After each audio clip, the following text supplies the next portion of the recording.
宜兰苏澳的苏滨路张有林家厝火烧，有2个印尼移工不幸过往，其中查某移工有生7个月咯。敢是因为伊楼有真侪电动奥多摆拢会充电，才会导火，爱个调查。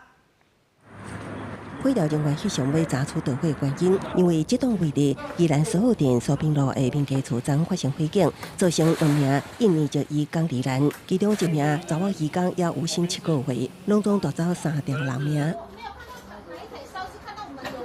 细厝的印尼籍陈小姐向火调人员指出，导火亲像是伫1楼电动机车停的所在，现场有大量电动机车咧充电，感觉就是导火原因，也爱调查。根据附近居民表示，上早前有提供机车充电，佮收费。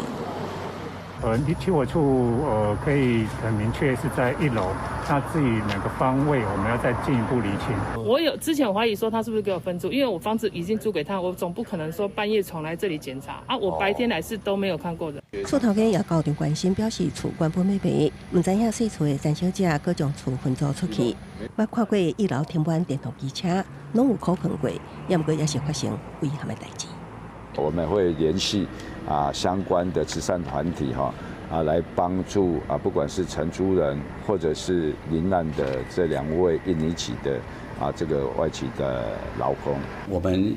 行政单位的部分，我们看情形给予一些